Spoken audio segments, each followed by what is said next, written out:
My name is Sophia Chen, and I'm about to tell you how my parents sold my dream car to fund my sister's European vacation. But what they didn't expect was that I would sell their house right out from under them for my own peace of mind.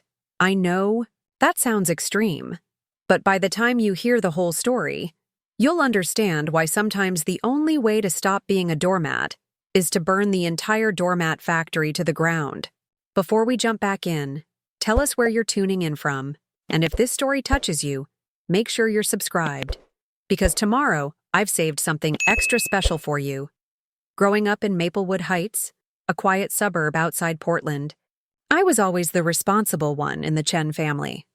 While my younger sister Isabella was painting her nails and planning her next shopping spree, I was in the garage with my dad, learning how engines worked and dreaming of the day I'd have my own car. Not just any car, the car. A vintage 1967 Mustang Fastback in midnight blue that I'd seen at Barrett's classic auto show when I was 12 years old. From that moment, every birthday wish, every shooting star, every 11:11 on the clock was dedicated to that car.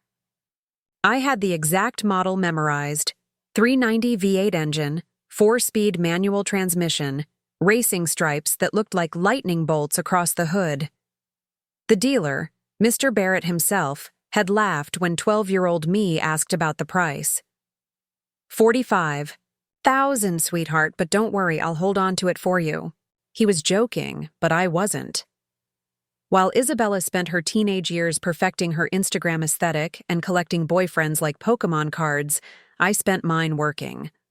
I got my first job at 14, bussing tables at Rosie's Diner on weekends.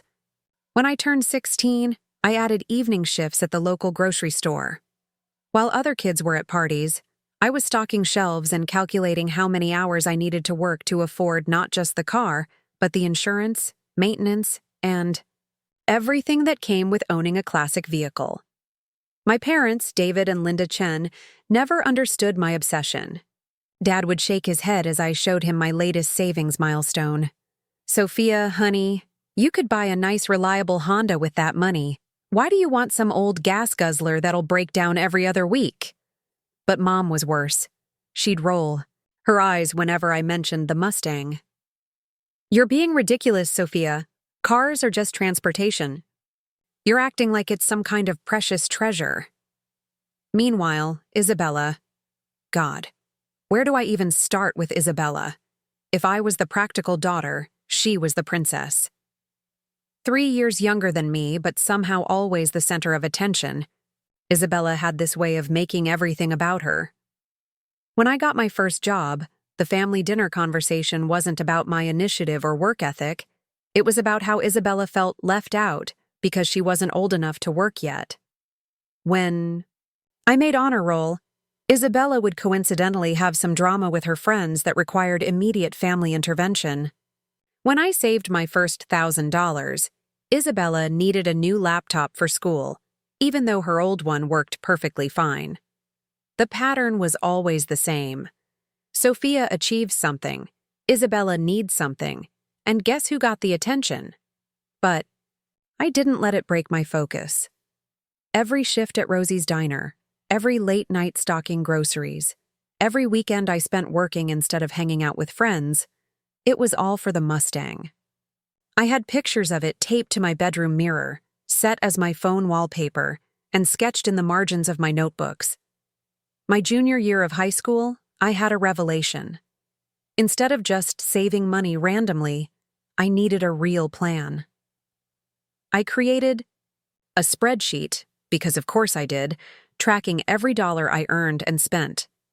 I calculated that if I worked 25 hours a week and saved 70% of my income, I could have the $45,000 by my 21st birthday. Isabella found the spreadsheet one day and burst into laughter. "Oh my God, Sophia, you're such a nerd. Who makes spreadsheets about cars? Just ask Dad to buy you one if you want it so badly." That's when I realized the fundamental difference between my sister and me. Isabella saw things she wanted and expected them to appear. I saw things I wanted and figured out how to earn them. The real test came during my senior year. Isabella was a freshman, and suddenly everything became about her high school experience. She needed new clothes for school dances, money for girls' trips, the latest iPhone because everyone else has one. And somehow, these needs always seemed to coincide with my major savings milestones. When I hit the $20,000 mark, almost halfway to my goal, Isabella announced she wanted to take a photography class that required an expensive camera. Guess who was expected to share some of their savings to help with family expenses? I said no. It was the first time I'd ever refused a family request for money, and the reaction was intense. Dad gave me lectures about family loyalty. Mom accused me of being selfish. Isabella cried and said I didn't love her, but I held firm, because I knew what they didn't seem to understand. This wasn't just about a car. This was about proving to myself, and to them, that hard work and determination could achieve dreams. This was about showing that while Isabella was waiting for life to hand her everything on a silver platter, I was willing to work for what I wanted. By the time I graduated high school, I had $32,000 saved. I was so close I could practically smell the leather seats and hear the rumble of that V8 engine. Barrett's classic auto was still holding the car, and Mr. Barrett had started calling me his most determined customer. I had a plan for the remaining $13,000, work full-time the summer after graduation, then part-time during college, while studying business. The car would be mine by my sophomore year. What I didn't know was that my family had very different plans for my hard-earned money. Plans that would change everything. Preparing and narrating this story took us a lot of time, so if you are enjoying it, subscribe to our channel. It means a lot to us. Now back to the story. College was supposed to be my fresh start, but the family pattern followed me like a shadow I couldn't shake. I enrolled at Pacific Northwest University with a partial scholarship I'd earned through my grades and a compelling essay about determination and goal setting. The rest of my tuition? I was covering it with a combination of student loans and my carefully managed savings, though I made sure to keep my Mustang fund completely separate and untouchable. At least, I thought it was untouchable. The first incident happened just 3 weeks into my freshman year. I was in my dorm room, video chatting with my family during our weekly Sunday call, when Isabella burst into frame with tears streaming down her face. "Sophia!" she wailed dramatically. "You have to help me. Jessica's having this amazing Sweet 16 party next weekend, and I literally have nothing to wear. Mom said she can't afford a new dress right now because of your college expenses." I felt my stomach drop. "Here we go again." Mom appeared behind Isabella, her face wearing that familiar expression of barely concealed expectation. "Now, Sophia, I know you've been saving money, and Isabella really needs this. It's just $200 for a dress. Surely you can spare that much for your sister's happiness. $200. That was 25 hours of work at minimum wage. That was 25 fewer hours I'd need to work to reach my goal. But more than that, it was the principle. Isabella had blown through her birthday money and allowance on makeup and fast food, and now my hard-earned savings were supposed to fix her poor planning. "I'm sorry, but no," I said quietly. "Isabella can find a dress at the thrift store or borrow one from a friend. I'm not funding her shopping habit." The explosion was immediate. Isabella's tears turned into full-blown sobbing. Dad's voice boomed from somewhere off-camera about family loyalty and selfishness. Mom's disappointed sigh could have powered a wind turbine. "Fine," Mom said coldly. "I suppose we'll just have to tell everyone that Isabella can't go to the party because her own sister won't help her." And there it was, the guilt bomb that had worked on me for years. Except this time, I'd had 3 weeks of freedom from their manipulation, and I could see it clearly for what it was. "Mom," I said calmly, "Isabella has 3 other dresses in her closet that she's never worn. She has friends who would gladly let her borrow something, and she has 2 weeks to babysit or do chores to earn the money herself. My savings aren't the family emergency fund." The call ended abruptly. For the next week, my phone buzzed constantly with guilt trip texts. Isabella sent me photos of herself, looking sad and dressless. Mom forwarded me articles about the importance of family support. Dad left voicemails about how disappointed he was in my selfish attitude. But something had changed. For the first time in my life, I was surrounded by people my own age who understood what it meant to work for things. My roommate Zara worked 20 hours a week at the campus bookstore. My friend Marcus had 2 part-time jobs to help his single mom with rent. These weren't people who expected handouts. They were people who understood sacrifice. When I told them about the dress drama, their reactions were unanimously supportive. $200 for a dress she'll wear once? Zara had shaken her head in disbelief. Girl, you did the right thing. Don't let them guilt you into enabling her. The second incident came during Thanksgiving break. I'd been home for exactly 6 hours when Isabella cornered me in the kitchen with her latest crisis. Sophia, I need your help, she said, putting on her best innocent voice. You know how I've been dating Trevor? I nodded warily. Trevor was Isabella's latest boyfriend, a senior with a car and apparently very little parental supervision.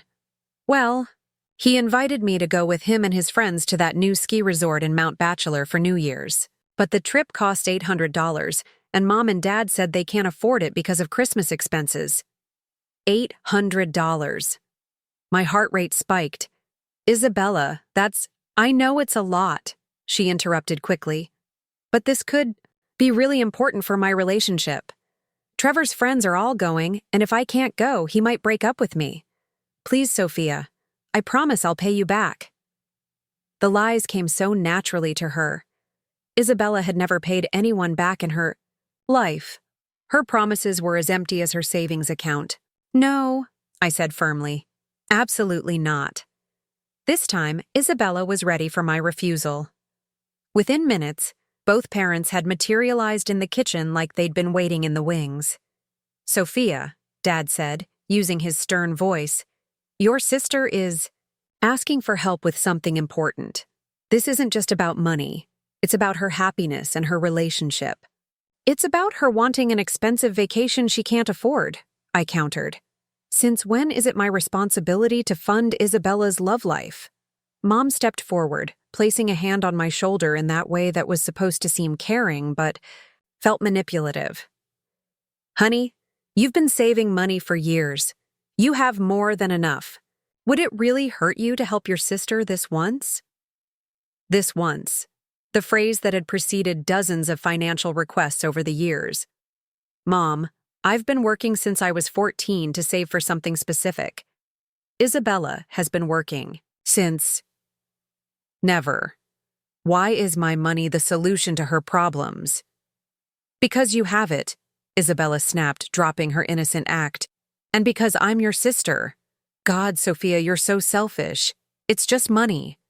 Just money. 20 hours a week at Rosie's Diner for 4 years. Missed parties, missed movies, missed fun. All so I could reach my goal. Just money. If it's just money, I said quietly, then it should be easy for Isabella to earn it herself. The fight that followed was epic. Isabella screamed about how I was ruining her life. Mom accused me of being cold and calculating. Dad gave me a lecture about family values that would have been impressive if it weren't so hypocritical. But I held firm, and something interesting happened. When Isabella realized she couldn't guilt-trip me into funding her ski trip, she suddenly discovered an amazing work ethic. She got a part-time job at the mall, picked up babysitting gigs, and even sold some of her designer clothes. Within 6 weeks, she'd earned enough money for the trip. See? I told Mom when Isabella triumphantly announced her success. She could do it herself all along. She just needed motivation. Mom's response was a classic. Well, yes, but she shouldn't have had to work so hard when you could have just helped her. The message was clear. My hard work was expected, but Isabella's was an unnecessary hardship. The pattern continued throughout my freshman year. Isabella needed money for a new phone, a spring break trip, concert tickets, a laptop upgrade. Each time, the family pressure mounted. Each time, I said no. And each time, Isabella miraculously found a way to get what she wanted through her own efforts, though the family narrative always painted me as the villain who had forced her to work. The end of my freshman year, I'd managed to add another $8,000 to my Mustang fund despite the constant financial pressure. I was up to $40,000, so close to my goal I could practically taste it. But I was also starting to feel the emotional toll. Every family gathering became a battlefield.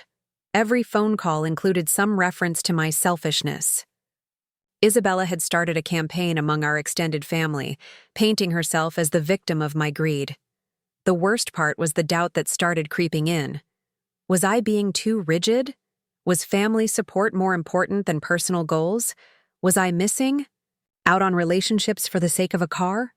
Then I'd remember the spreadsheet, the sacrifices, the nights I'd fallen asleep to the sound of my coworkers complaining about customers while I counted tips. I'd remember 12-year-old me staring at that Mustang with absolute certainty that I would earn it. I wasn't just saving for a car anymore. I was proving that determination and hard work meant something. I was showing that people couldn't just take what others had earned because it was convenient. What I didn't realize was that my family was about to test that resolve in ways I never could have imagined. My sophomore year at Pacific Northwest University became the year everything changed, though I didn't realize it at the time. I'd moved into an off-campus apartment with Zara, finally escaping the cramped dorm life and gaining the independence I'd been craving. More importantly, I'd landed an internship at Meridian Financial Group, a mid-sized investment firm in downtown Portland that specialized in helping people plan for major purchases and life goals. The irony wasn't lost on me. While my family questioned my obsession with saving and planning, I was now getting paid to help others do exactly what I'd been doing for years. My supervisor, Janet Morrison, was a sharp woman in her 40s who'd built her career on the simple principle that financial independence was the foundation of all other freedoms. During my first week, she noticed my detailed spreadsheets and methodical approach to everything. "Sophia," she said one afternoon, looking over a client portfolio I'd organized, "you have an unusual gift for financial planning. Most people your age can barely balance a checkbook, but you think like someone who's been managing money for decades." I felt a flush of pride that was completely different from anything I'd experienced with my family. Here was someone recognizing my skills not as an obsession or character flaw, but as a valuable talent. "I've been saving for a specific goal since I was 12, I admitted. "I guess I've had a lot of practice." Janet raised an eyebrow. "What kind of goal requires that much long-term planning?" When I told her about the Mustang, her reaction surprised me. Instead of the eye rolls and lectures about practicality I'd gotten from my family, Janet leaned back in her chair with a thoughtful expression. "That's impressive," she said finally. "Most people give up on big goals when they realize how much work is actually involved. The fact that you've stuck with it for 8 years tells me you understand something most adults never learn. Delayed gratification is the key to achieving anything meaningful." For the first time in my life, someone was treating my dream as legitimate. Not just legitimate, admirable. The internship opened up a world I hadn't known existed. I worked with clients who were saving for houses, starting businesses, planning for retirement. I learned about investment strategies, compound interest, and how to make money work harder than just sitting in a savings account. Most importantly, I met people who understood that big goals required big sacrifices. One client, Dr. Rodriguez, had saved for 15 years to buy a vintage Porsche 911. Another, Mrs. Kim, had spent a decade putting aside money to open her own bakery. These weren't frivolous people. They were disciplined individuals who'd identified what they wanted most and methodically worked toward it. The secret, Janet told me during one of our mentoring sessions, is understanding the difference between wants and goals. Most people want things in the moment. But true goals? They require you to want something more than you want comfort, More than you want instant gratification, more than you want other people's approval. Those words hit me like a lightning bolt. I'd been treating my family's disapproval as a character, judgment when it was actually validation that I was doing something most people couldn't, choosing long-term satisfaction over immediate comfort. With Janet's guidance, I made a decision that would change everything. Instead of letting my Mustang money sit in a basic savings account earning practically nothing, I invested a portion of it in low-risk mutual funds and CDs that would help it grow faster. It was a calculated risk. The money would be less accessible, but it would reach my goal months sooner. The day I made that first investment, putting $15,000 into a 12-month CD with a 4% return, I felt like I was finally playing in the big leagues. This wasn't just saving anymore. This was wealth building. Meanwhile, my relationship with my family continued to deteriorate, but in a way that felt less devastating and more distant. The physical space of living in Portland helped, but the emotional space I'd created through my internship was even more important. When Isabella called with her latest crisis, needing money for a sorority rush outfit, I listened with the detached interest of someone observing a predictable pattern. "Isabella," I said calmly, "you're 18 years old, and you've never had a job. Maybe it's time to change that. But Sophia, you don't understand. Rush is next week, and all the other girls will have designer outfits. And if I don't look the part, then you'll learn what thousands of other students learn every year. That you can make a good impression through personality and authenticity, instead of expensive clothes." The conversation devolved into the usual dramatics, but for the first time, I felt genuinely unaffected by her tears and accusations. I wasn't being cruel, I was being logical. And logic, I was learning, was a superpower. My family had never taught me to value. My junior year brought even more opportunities. Janet recommended me for a summer internship at a larger firm, Pinnacle Wealth Management, where I'd work directly with high-net-worth clients. The pay was double what I'd made at Meridian, and the experience would be invaluable for my career goals, because yes, I was starting to have career goals beyond just buying a car. Working with wealthy clients taught me something fascinating. Most of them had started exactly where I was. They'd identified something they wanted, made a plan, and stuck to it regardless of what others thought. The difference between wealthy people and everyone else wasn't intelligence or luck. It was the ability to delay gratification and ignore social pressure. One client, Harrison Webb, had built a tech company from his garage. During a portfolio review, he noticed my meticulous organization and asked about my background. "I'm saving for a 1967 Mustang Fastback," I told him, expecting the usual polite nod. Instead, he grinned. "What's your timeline and current savings? Rate?" When I showed him my spreadsheets, now sophisticated multi-tab documents tracking everything from compound interest projections to insurance cost estimates, his expression became serious. "Sophia, this level of financial planning is better than what I see from most MBA graduates. Have you considered that your car might just be the first step in a much bigger financial journey?" That conversation planted a seed that would grow throughout my junior year. What if the Mustang wasn't my end goal, but my proof of concept? What if mastering the discipline to save $45,000 was just training for saving $450,000? Or $4.5 million? I started setting aside additional money, separate from my Mustang fund, for investment experiments. I bought small positions in stocks I'd researched, traded some options under Janet's supervision, and even put money into a Roth IRA. Each success built my confidence that I understood something valuable about money management.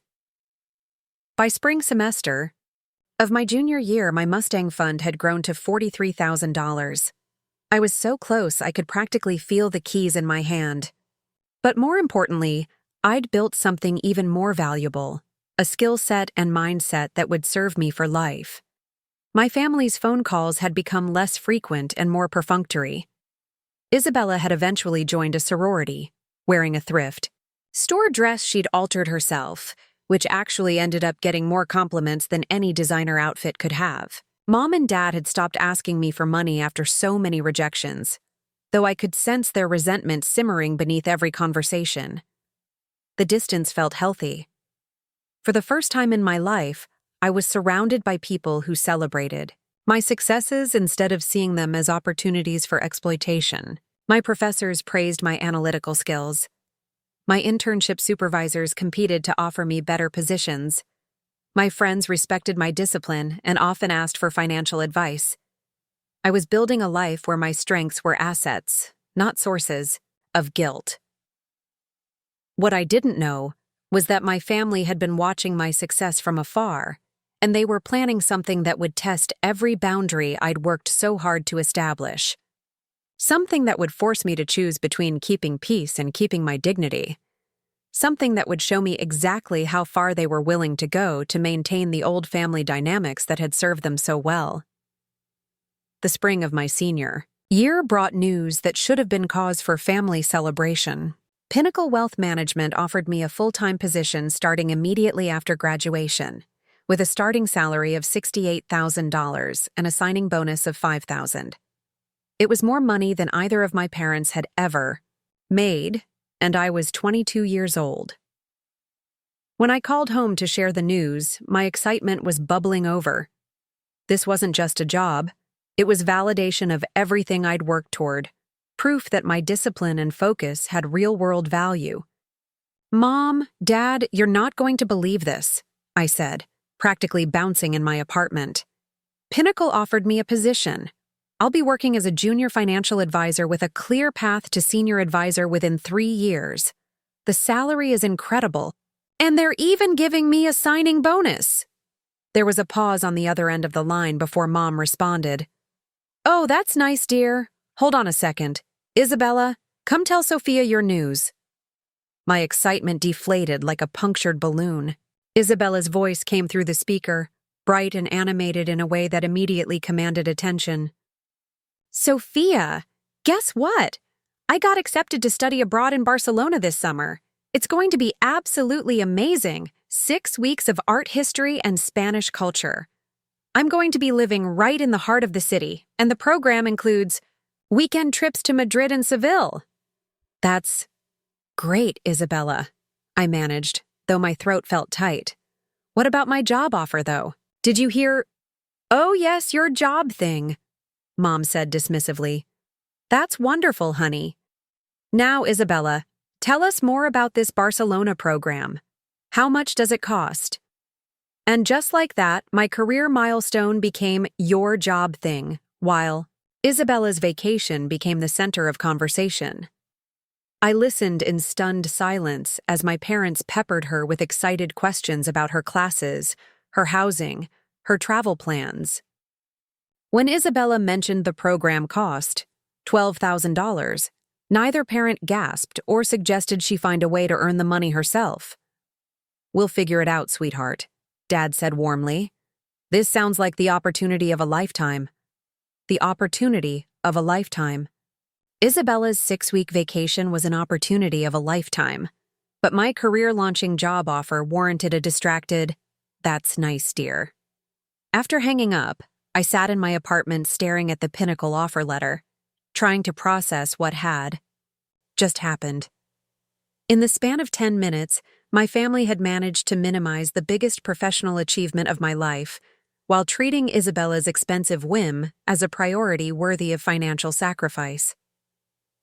2 weeks later, during another family call, the dynamic became even clearer. I'd been promoted to lead advisor on a major client account, something that typically took new hires months to achieve. When I mentioned it, hoping for some acknowledgement of my rapid success, Dad's response was perfunctory. "Good for you, Sophia. Hey, did Isabella tell you about her Barcelona housing situation? She found this amazing apartment right near the Gothic Quarter, but it's a bit more expensive than the dorm option." "How much more expensive?" I asked, though I dreaded the answer. "Only $3,000 extra," Isabella chimed in, as if $3,000 was pocket change. "But Sophia, you should see the photos. It has this gorgeous balcony overlooking a plaza, and it's walking distance to all the best museums and restaurants. It would make my experience so much more authentic. $3,000 for a nicer view during her vacation. Meanwhile, I'd been sleeping on a used mattress for 2 years to keep my expenses low and maximize my savings. That sounds expensive, I said carefully. Well, yes, Mom said. But think of it as an investment in Isabella's cultural education. She'll never have another opportunity like this. Investment. They were calling Isabella's housing upgrade an investment, while my actual career in investment management was barely worth discussing. The pattern continued throughout the spring. When I received recognition from Pinnacle's CEO for innovative client presentation strategies, the family conversation quickly shifted to Isabella's need for new luggage for her trip. When I was featured in the university's business newsletter for my internship success, Mom spent 5 minutes talking about it before launching into a 20-minute discussion of Isabella's Barcelona wardrobe requirements. The most telling moment came during my graduation ceremony. I'd graduated summa cum laude with a degree in finance and a minor in economics. As I walked across the stage to receive my diploma, I spotted my family in the crowd. Mom and Dad sitting politely, Isabella scrolling through her phone. After the ceremony, as other families gathered around their graduates with congratulations and photos, my family's reaction was subdued. "Congratulations, honey," Mom said, giving me a brief hug. "We're proud of you." "Thanks," I said, waiting for more. But instead of the enthusiasm I'd seen them show for Isabella's minor achievements, they seemed ready to leave. "So," Dad said, checking his watch, "should we head to lunch? Isabella needs to stop by the travel store to pick up some things for Barcelona." Isabella nodded eagerly. "I need a good travel adapter and one of those neck pillows for the flight. Oh, and I want to look at travel journals. I'm going to document everything." As we walked to the restaurant, I listened to them discuss Isabella's upcoming adventure with the kind of animated excitement they'd never shown for my academic or professional achievements. She was leaving for Barcelona in 3 weeks, and apparently, every detail of her preparation was fascinating to them. During lunch, I tried once more to share something meaningful about my post-graduation plans. "Pinnacle is putting me on the wealth management track," I said. "In 5 years, I could be managing portfolios worth millions of dollars." "That sounds very responsible," Mom said absently, then turned to Isabella. "Sweetheart, did you decide about that flamenco class? The one in Seville?" "Oh, yes." Isabella's eyes lit up. "I definitely want to take it. It's only $500 more, and can you imagine how amazing it would be to learn authentic flamenco in Spain?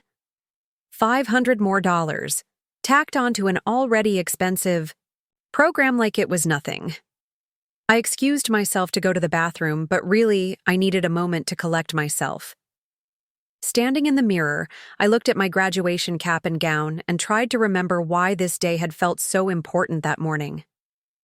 I'd worked for 4 years to reach this moment, maintained a 3.9 GPA while working multiple jobs, landed a prestigious position at a competitive firm, and graduated with honors. But listening to my family, you'd think the most significant thing happening was Isabella's need for the right travel accessories. When I returned to the table, the conversation had moved on to Isabella's concern about Barcelona's nightlife scene. Apparently, she was worried about finding the right clubs and bars to experience the city's authentic social culture. "Maybe you could connect with some other students in the program," I suggested. "They might have good recommendations." Isabella wrinkled her nose. "The other students are all so academic. I want to meet real locals, you know? Experience the real Barcelona, not just some tourist version. The real Barcelona." Isabella, who had never traveled anywhere more exotic than Seattle, who spoke approximately 10 words of Spanish, and who thought cultural immersion meant finding the coolest nightclub, was concerned about authenticity. After lunch, my parents, dropped me off at my apartment with promises to catch up soon, and drove away to take Isabella shopping for her Barcelona wardrobe. I stood in my living room, still wearing my cap and gown, surrounded by the silence of my own achievement. That evening, I called Janet Morrison, my former supervisor who had become something of a mentor. When I told her about the day, her response was immediate and fierce. "Sophia, your family is exhibiting classic tall poppy syndrome," she said. "They're more comfortable with Isabella's consumption-based achievements than your production-based ones because her success doesn't challenge their worldview. Your success forces them to confront their own choices." "But I'm their daughter too," I said, hating how small my voice sounded. "Yes, you are. And someday they might recognize what an extraordinary daughter you are. But in the meantime, you can't let their blindness diminish your accomplishments. You've built something remarkable, and you did it without their support. That makes it even more impressive, not less." As I hung up the phone, I realized Janet was right. My family's inability to celebrate my success said nothing about my worth and everything about their values. They celebrated spending and consumption, Isabella's trips, purchases, experiences that required money but no real effort. They struggled to appreciate earning and building, my savings, investments, career development that required sacrifice, and discipline. 2 months later, I received my first paycheck from Pinnacle. It was more money than I'd ever seen in my account at once, and it represented just the beginning of what I could build.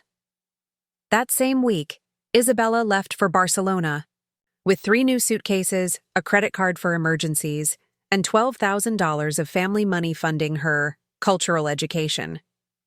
The irony was perfect.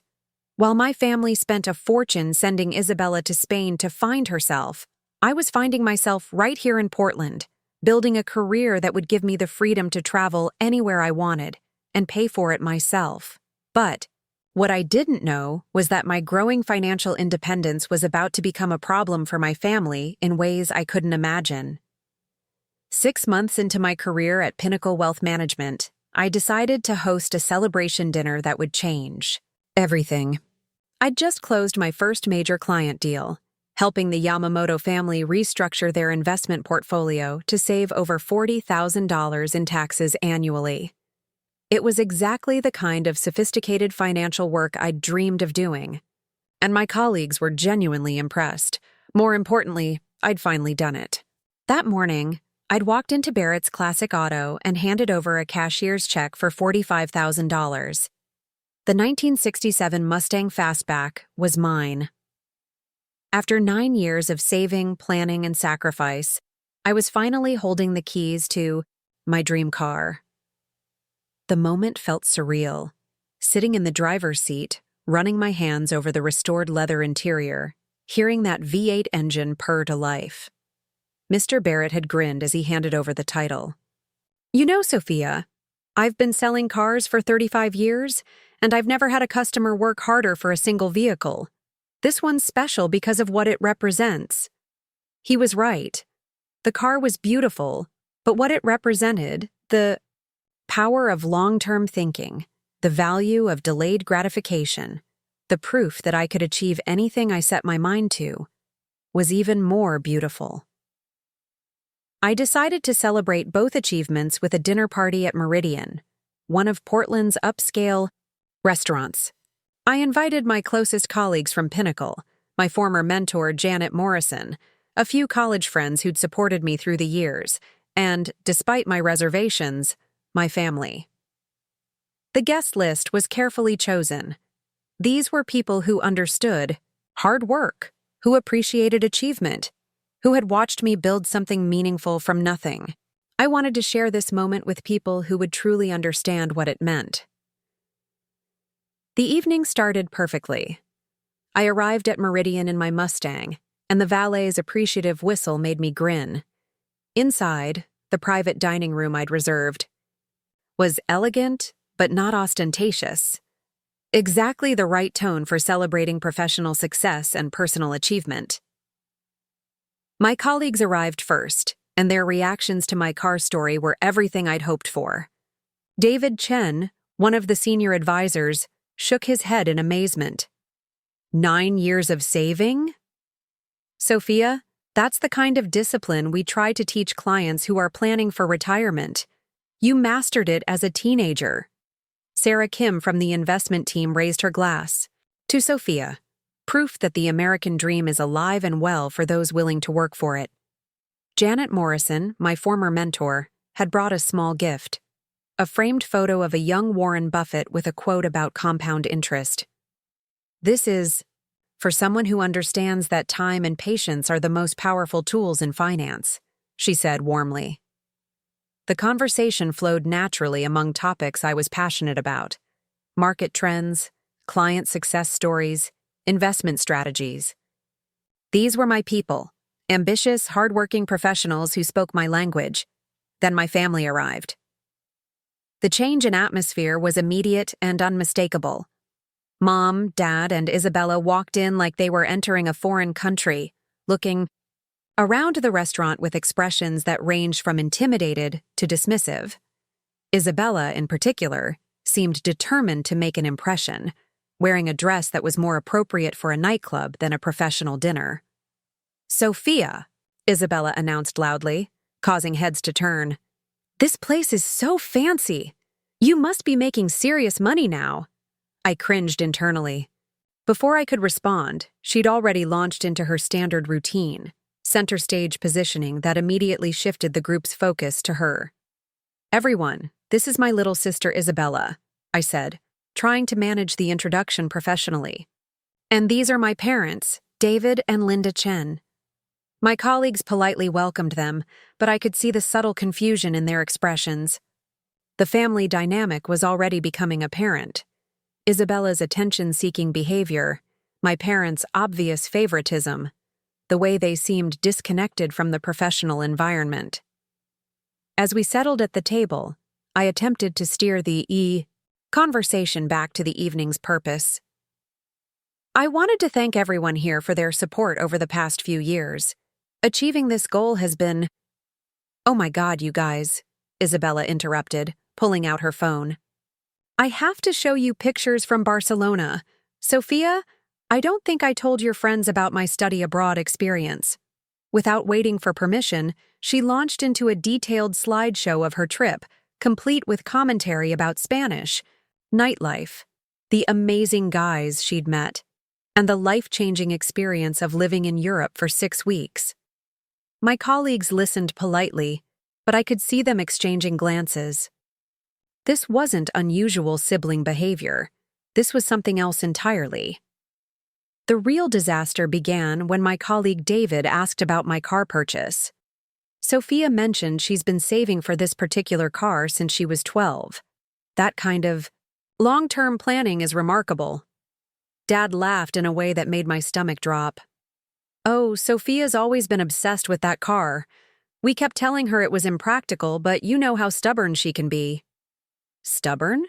Sarah asked, clearly confused. I'd call it determined. She achieved a significant financial goal through discipline and sacrifice. Mom waved a dismissive hand.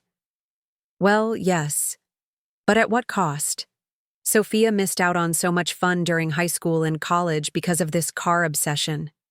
Isabella had a much more balanced approach to life. The table fell silent.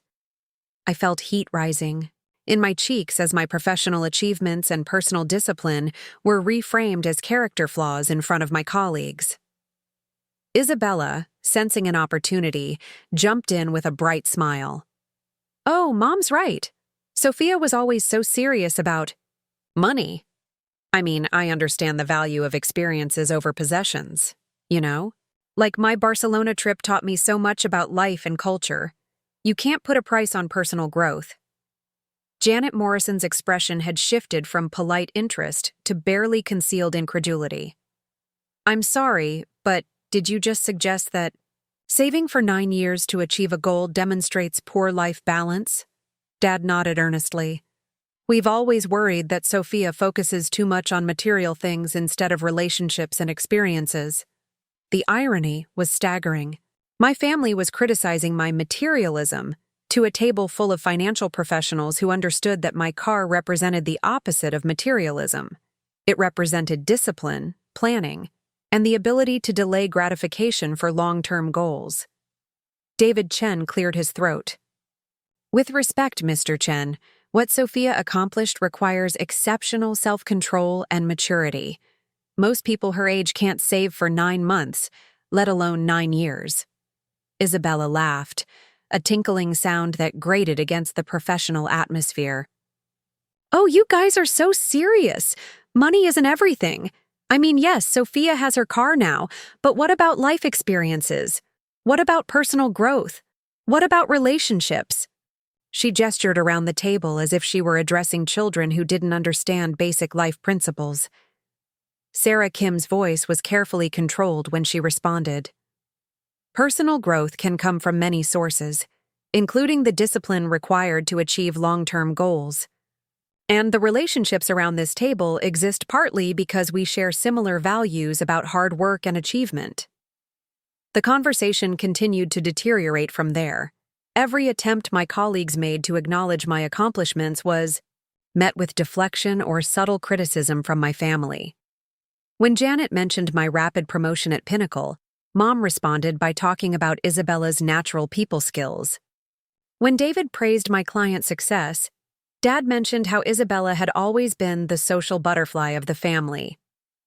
The worst moment came when Isabella, apparently feeling that she hadn't received enough attention, announced that she was considering graduate school in international relations.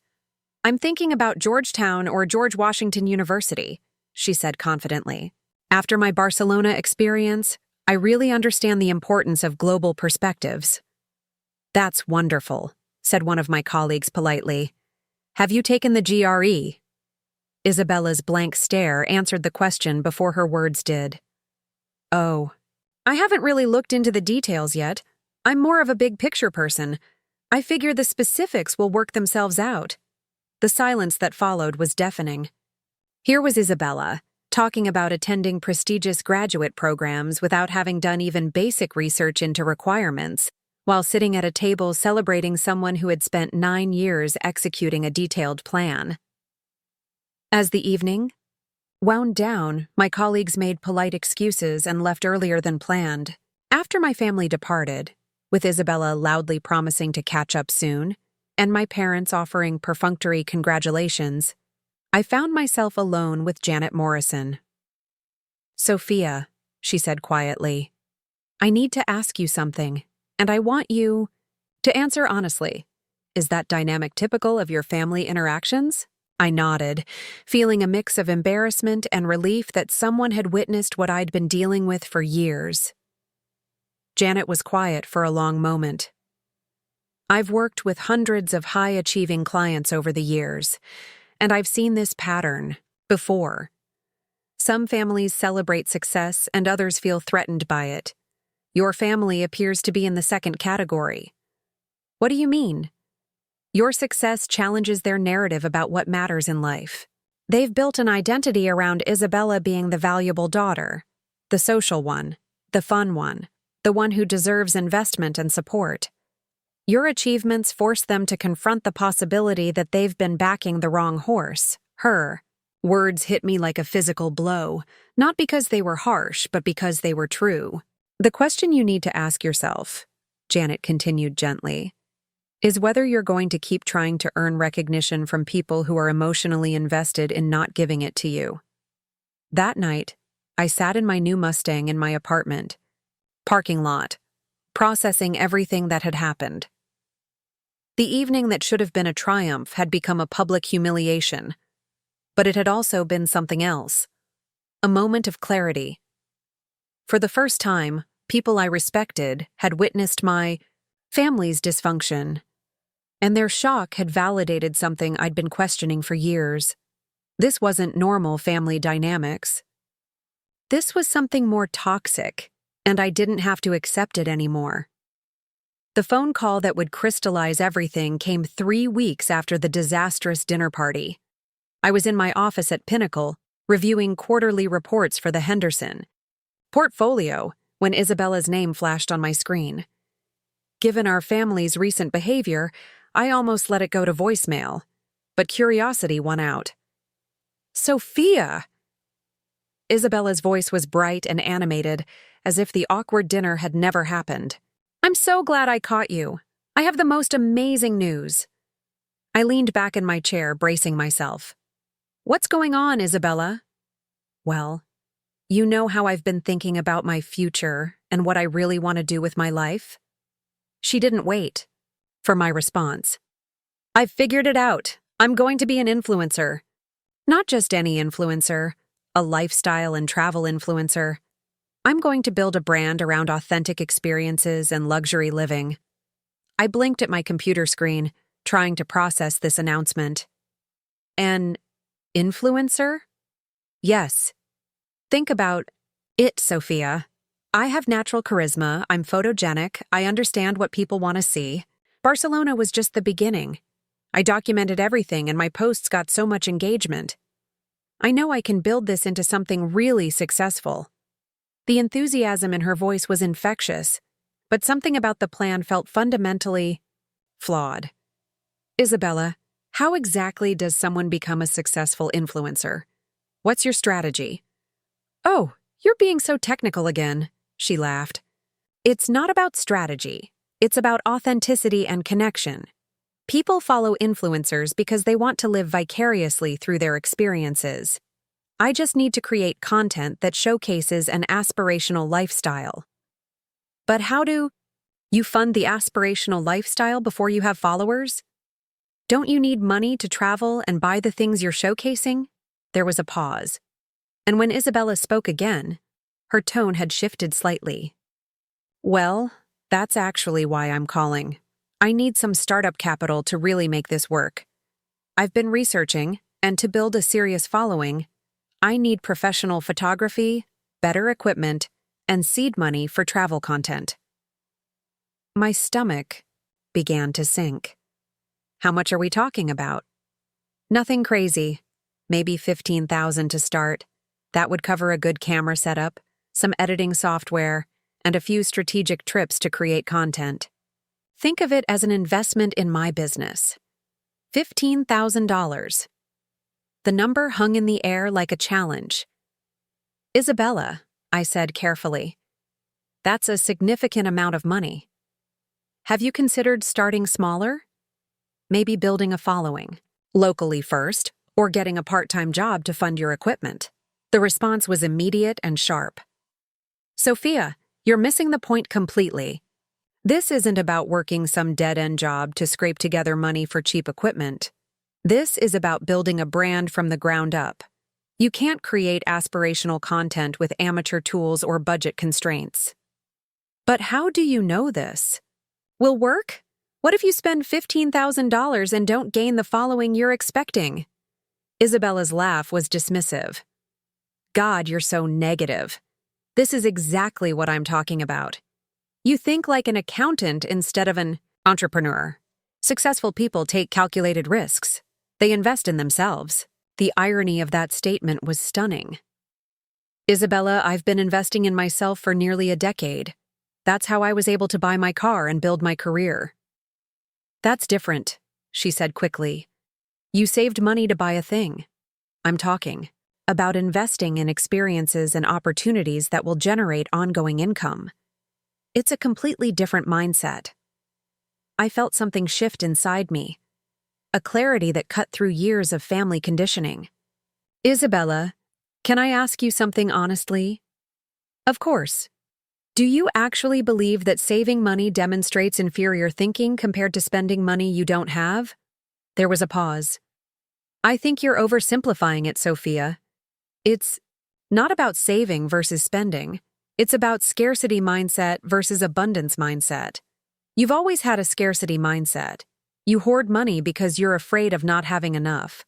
I have an abundance mindset. I trust that opportunities will create more opportunities. The words hit me like cold water. Isabella wasn't just asking for money. She was articulating a completely different philosophy about how life worked. So when I saved for 9 years to buy my car, I said slowly, That demonstrated a scarcity mindset? Well, yes, kind of. I mean, think about it. You could have bought a perfectly good used car for $5,000 and used the other $40,000 for experiences, travel, networking, building relationships. Instead, you locked that money away for almost a decade, missing out on countless opportunities. I stared out my office window, watching people walk past on the street below. Regular people going to regular jobs, earning money to pay for their lives. People who understood that money was earned before it was spent. Isabella, what you're describing isn't abundance mindset. It's magical thinking. What do you mean? You want to fund a lifestyle before you've built the income to support it. You want to start at the top instead of working your way up.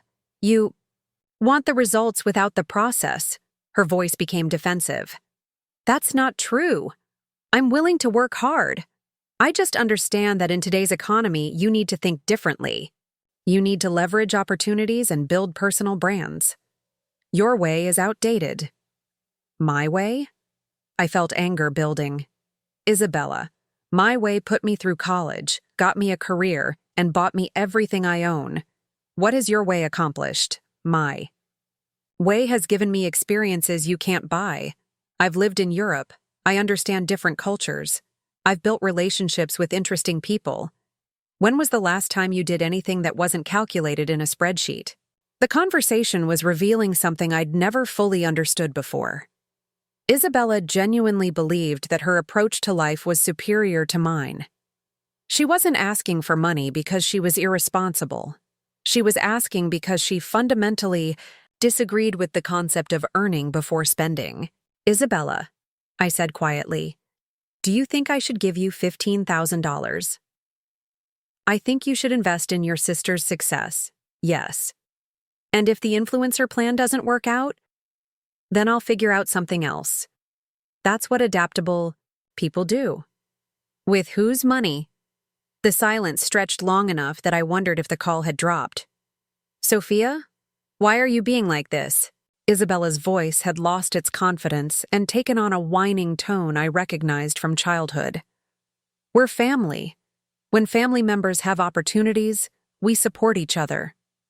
When was the last time you supported one of my opportunities? That's different.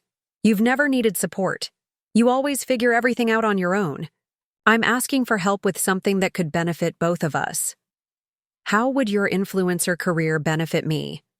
Because when I'm successful, it reflects well on the whole family. And maybe I could feature you sometimes. Show people that I come from a family of successful women. The patronizing tone was unmistakable. Isabella would graciously allow me to appear in her content as a supporting character in her success story.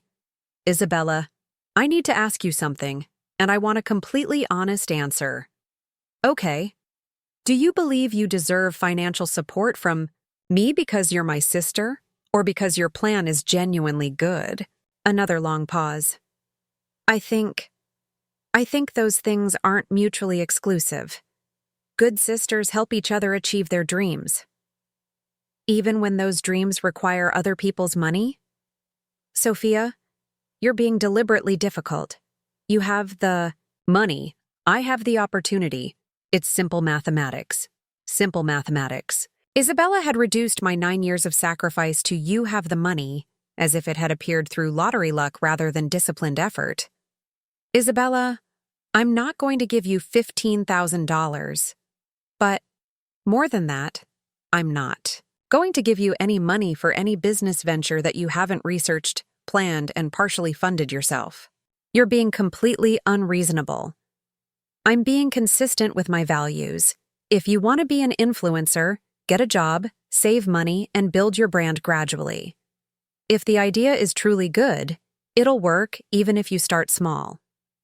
That could take years. Yes, most worthwhile things do. The conversation devolved quickly from there. Isabella called me selfish, jealous, and stuck in outdated thinking. She accused me of wanting to hold her back because I was threatened by her creativity and vision. She even suggested that my success had made me cold and calculating, and that I'd lost touch with what really mattered in life. Each accusation felt like a revelation rather than an attack.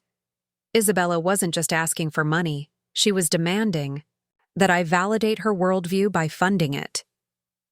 She wanted me to agree that her approach to life was not only valid, but superior to mine. After hanging up, I sat in my office for a long time, processing the conversation.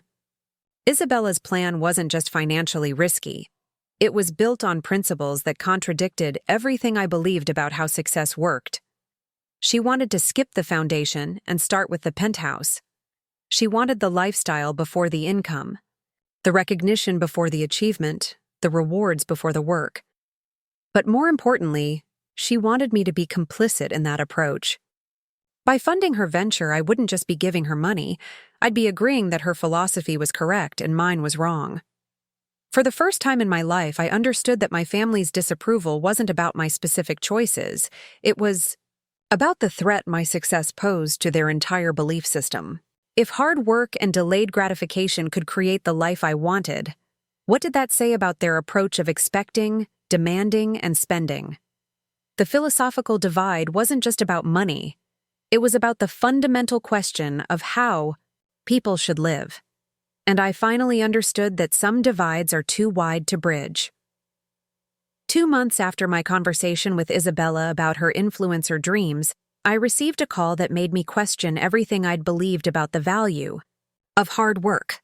Isabella's voice was practically vibrating with excitement when I answered. "Sophia, you are not going to believe what just happened to me." I was at my desk, reviewing investment portfolios, but something in her tone made me close the files and give her my full attention. "What's going on?" "Remember Tyler Westfield from high school? He was 2 years ahead of us, the one with the BMW whose dad owned those restaurants?" I vaguely remembered Tyler.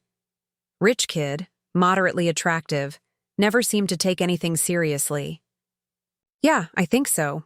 Why?" "Well, we reconnected on Instagram a few months ago, and we've been talking, and Sophia, he just proposed." The words hit me like a physical blow. What? He proposed. Can you believe it? We're getting married. Tyler said he knew from the moment we started talking again that I was the one. He flew me to Napa Valley last weekend and proposed at this incredible vineyard. "Look, I'm sending you pictures right now." My phone buzzed with a cascade of images. Isabella in a flowing dress against vineyard backgrounds, a massive diamond ring catching the sunlight, Tyler grinning beside a black Mercedes convertible. The ring alone looked like it cost more than my annual salary. "Isabella, this is sudden," I managed. "How long have you been dating?" "Officially?" "About 6 weeks. But Sophia, when you know, Tyler is amazing. He's taking over his family's restaurant empire. They have 12 locations now, and they're expanding to Seattle and San Francisco. He said he's been looking for someone who appreciates the finer things in life, someone who understands quality and sophistication." 6 weeks? She'd known him for 6 weeks and was getting married? "What about your influencer plans?"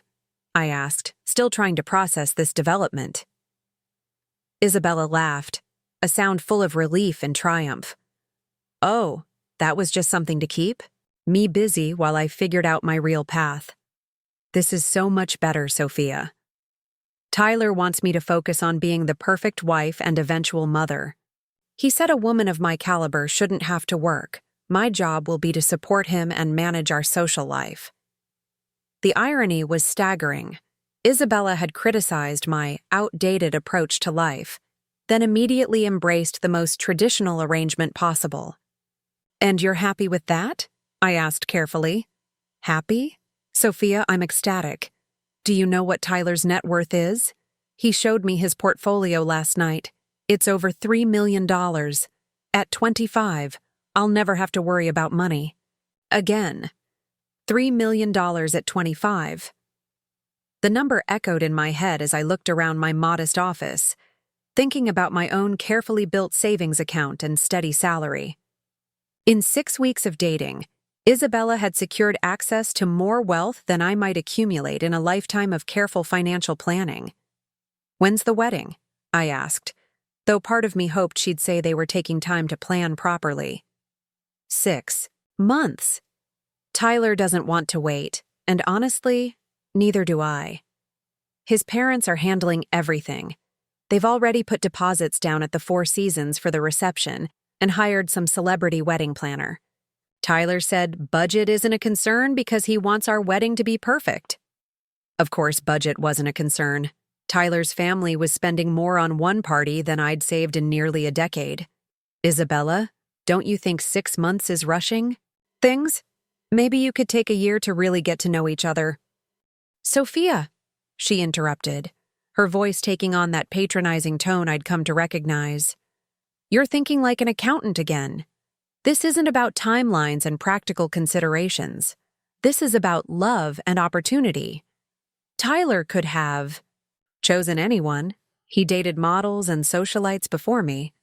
But he chose me. Do you know how rare it is to find someone who can offer both emotional connection and financial security?" I wanted to point out that she'd known him for 6 weeks, that she barely understood what emotional connection meant, that marrying someone for financial security was exactly the kind of transactional thinking she'd accused me of having. But I also couldn't ignore the reality of what was happening. In 6 weeks, Isabella had achieved what might take me decades to build through careful investing and career advancement. She was about to marry into wealth that would dwarf anything I could earn through my own efforts. Everything I'd worked for, my education, my career, my careful financial planning, suddenly seemed insignificant compared to her windfall. The family's reaction was swift and overwhelming. Within hours, my phone was buzzing with calls from relatives I hadn't heard from in months, all wanting to congratulate Isabella on her amazing catch. Mom called me directly, her voice barely containing her excitement. "Sophia, can you believe it? Our Isabella is marrying Tyler Westfield. Do you remember his family? They own Westfield Dining Group, those upscale restaurants all over Oregon and Washington. Tyler's going to inherit everything." "Mom, don't you think it's happening pretty fast?" "Fast? Honey, when something this wonderful falls into your lap, you don't hesitate. Isabella is going to be set for life. She'll never have to worry about money or work or any of the stress that you—" Mom caught herself, but the implication was clear. Unlike me, Isabella wouldn't have to struggle. Dad's response was even more telling. "You know, Sophia, maybe there's something to be learned from your sister's approach to life. While you've been focused on building your career and saving money, Isabella's been building relationships and developing her social skills. Look how it's paid off." The message was unmistakable. Isabella's way had won. All my discipline, planning, and hard work had been a waste of time compared to 6 weeks of charming the right person. The engagement party, held at the Westfield family's estate in Lake Oswego, was a display of wealth that made my pinnacle celebration dinner look like a fast food outing. The property was stunning.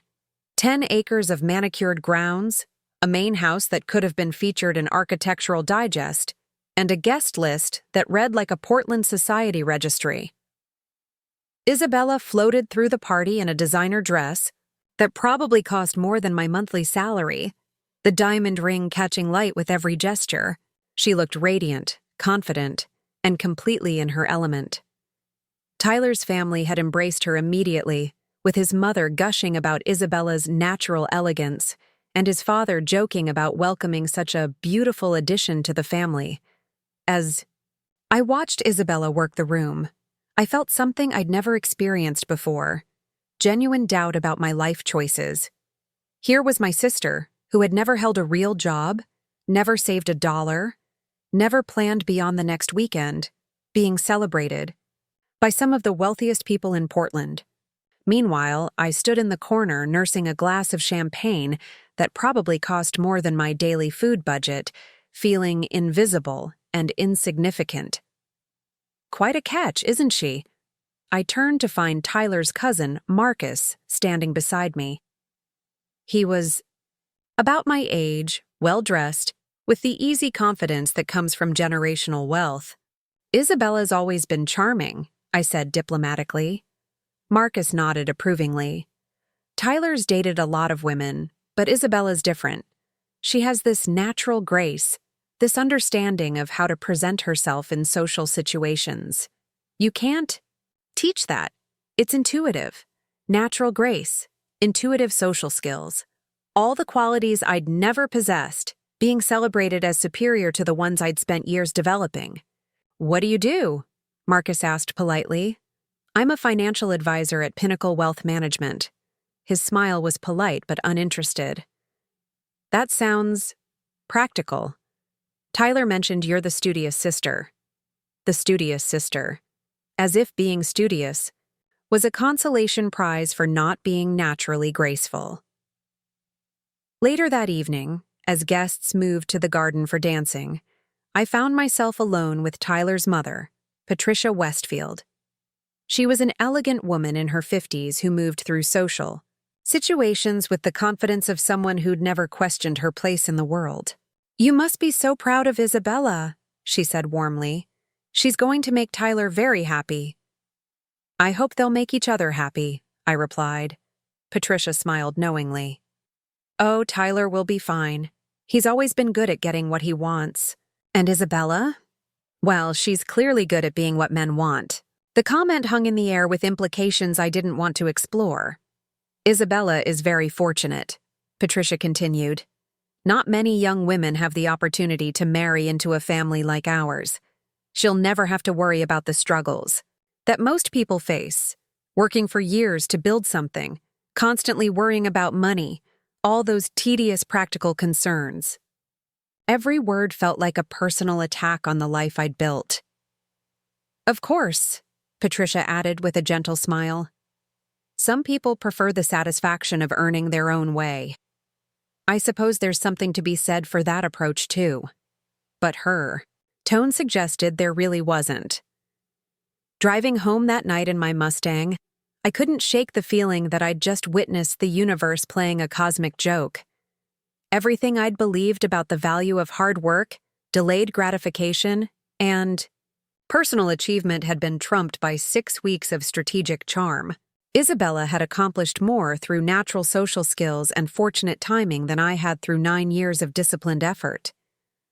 For the first time since buying my car, I questioned whether it had been worth it. Tyler's engagement ring cost more than my entire savings account. Isabella's upcoming wedding would cost more than my annual salary. Her future husband's net worth was more than I might earn in a lifetime. Maybe my family had been right all along. Maybe I had been thinking, too small, working too hard, planning too carefully. Maybe the real skill wasn't in earning wealth, but in attracting it.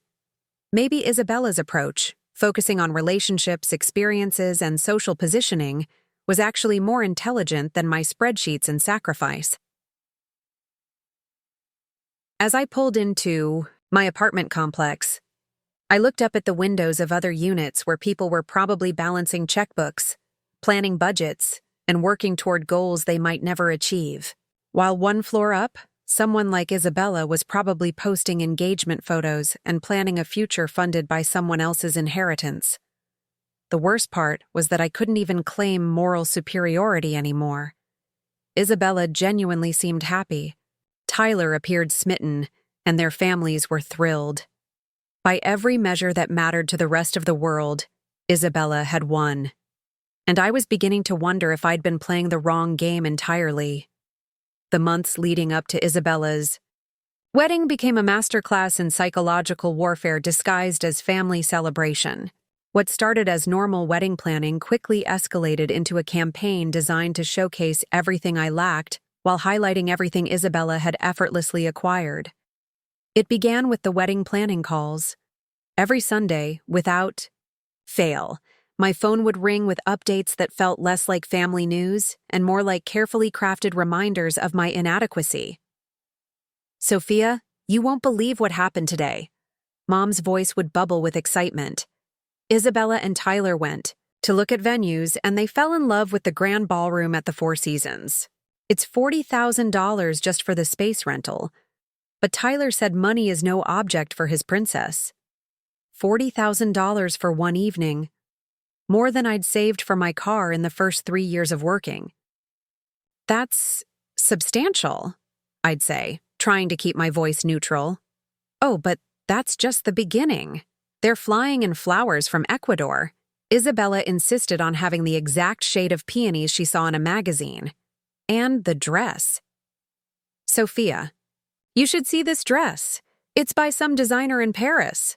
Tyler's flying Isabella there next month just to have her final fitting.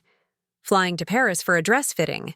The casual way Mom mentioned it, as if international travel for clothing adjustments was a normal part of life, made my carefully planned domestic vacation seem pathetic by comparison. But the calls weren't just about money. They were about the ease with which Isabella navigated her new world. Every conversation included details about how naturally she fit into Tyler's social circle, how effortlessly she charmed his business associates, how intuitively she understood the expectations of wealthy society. Tyler's mother says Isabella has such refined taste, Dad would add during these calls. She picked out the china pattern in 5 minutes. Apparently she has an eye for quality that can't be taught. An eye for quality that can't be taught. Unlike my tedious approach of researching every purchase and comparing prices, Isabella simply possessed innate sophistication. The real provocation began when Isabella started calling me directly with wedding updates that felt deliberately designed to highlight the contrast between our lives. Sophia, I'm so excited to tell you about our honeymoon plans. Tyler's surprising. Me with a month in Europe. We're starting in Paris, then the French Riviera, then a yacht in the Greek islands. He rented an entire yacht, Sophia. Can you imagine? I was sitting in my apartment, eating leftover Chinese takeout while reviewing client portfolios for the next day. The contrast wasn't lost on me. That sounds incredible, Isabella. I know.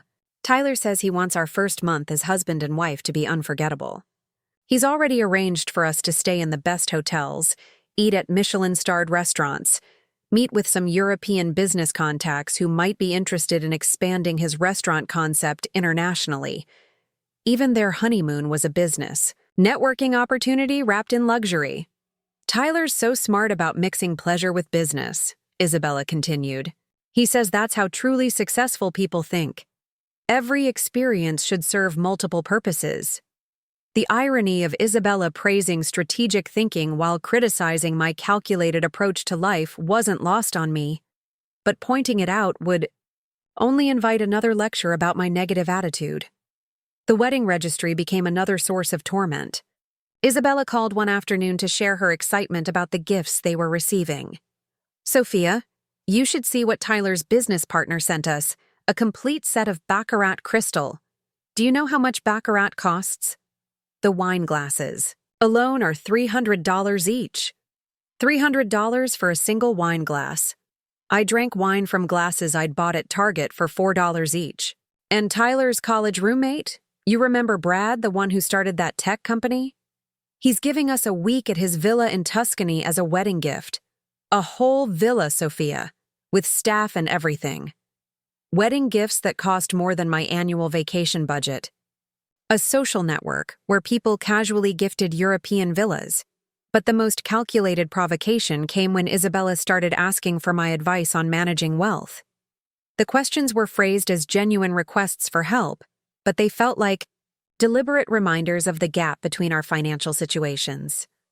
Sophia, since you work in finance, I thought you might have some advice. Tyler's giving me an allowance of $5,000 a month for personal expenses. You know, shopping, spa treatments, girls' lunches, that sort of thing. Do you think I should put some of that in savings or just enjoy it? $5,000 a month for personal expenses, more than twice my monthly take-home pay, designated as fun money.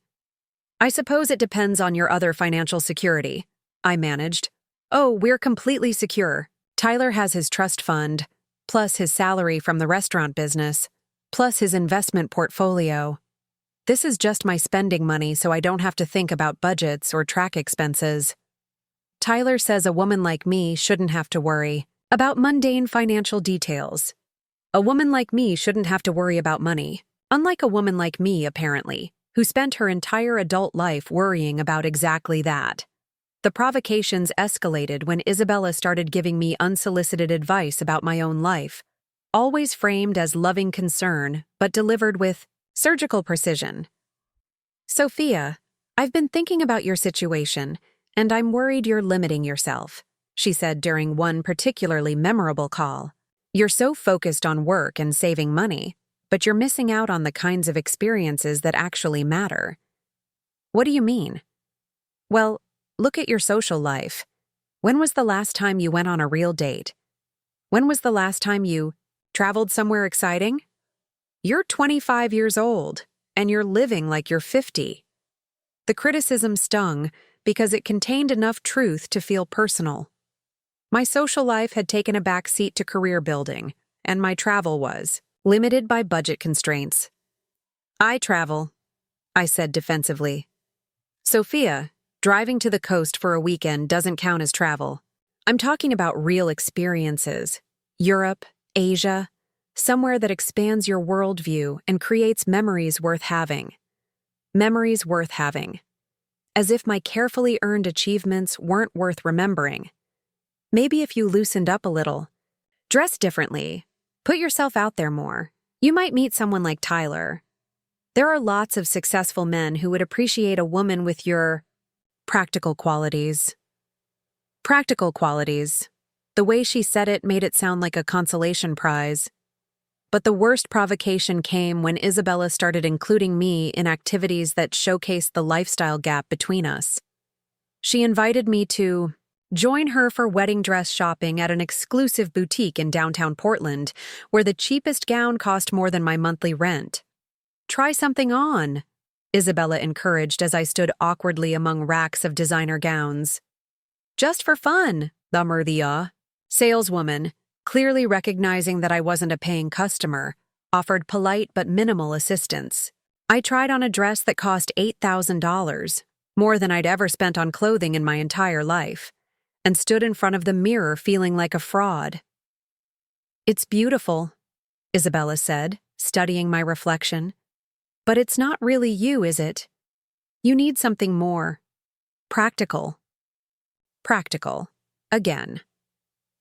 She invited me to lunch at the country club where Tyler's family held membership, a place where the wine list included bottles that cost more than my car payment. Throughout the meal, Isabella effortlessly navigated conversations with other members about charity galas, vacation homes, and social events I'd never heard of. "Sophia works in finance," Isabella would introduce me, always with a tone that managed to make my career sound both impressive and quaint. The country club women would nod politely and ask about my work before quickly returning to discussions about private school applications for children, renovation projects on second homes, and fundraising committees for causes I couldn't afford to support. The most deliberate provocation came when Isabella asked me to be her maid of honor, a request that seemed loving on the surface but felt designed to maximize my discomfort. "I can't imagine anyone else standing beside me on the most important day of my life," she said with tears in her eyes. But being maid of honor meant organizing a bachelorette party for Isabella's new wealthy friends, buying a bridesmaid dress from the same expensive boutique, and participating in wedding activities that highlighted my outsider status at every turn. The bachelorette party planning alone became a nightmare. Isabella's friends casually suggested destinations like Napa Valley, Las Vegas, or even a long weekend in Miami. When I mentioned budget considerations, the suggestions shifted to more intimate local options that still cost more than I could afford. "Don't worry about the money, Sophia," Isabella said sweetly. "Tyler can cover it. He wants me to have the perfect bachelorette experience. Tyler can cover it." The assumption that I would accept financial help from her fiancé for a party I was supposed to organize felt like the ultimate humiliation. Throughout these months, every interaction with my family reinforced the same message. Isabella had chosen correctly, and I had chosen poorly. Her approach to life was yielding immediate, spectacular results, while mine was producing modest achievements that paled in comparison to her windfall. The psychological pressure was relentless and expertly applied. Each conversation, each invitation, each update was designed to showcase Isabella's ascendant lifestyle while highlighting my comparative limitations. But more insidiously, they were designed to make me question my fundamental beliefs about how life should work. By the time the wedding approached, I felt like I was drowning in evidence of my own inadequacy. Every financial decision I'd made, every sacrifice I'd chosen, every goal I'd pursued seemed foolish compared to Isabella's effortless acquisition of wealth and status. What I didn't realize was that this psychological campaign was building towards something much bigger than wedding planning. The months of provocation were preparing me for a betrayal that would test every boundary I'd ever tried to establish. The call that changed everything came on a rainy Thursday morning in March, exactly 3 months after Isabella's fairy tale wedding. I was reviewing quarterly projections for a major client when my phone buzzed with an unknown number. Something about the timing, 10:47 a.m. on a weekday, felt urgent enough to answer. Sophia? The voice was barely recognizable, shaky, small, completely stripped of the confident bravado I'd grown accustomed to over the past year. Isabella? Is that you? Can you come home? I'm at Mom and Dad's. The drive from Portland to Maplewood Heights felt surreal. Isabella had refused to explain what was wrong over the phone, only that she was back at our parents' house and needed to see me. In the 10 months since her engagement, I'd never heard her sound so broken.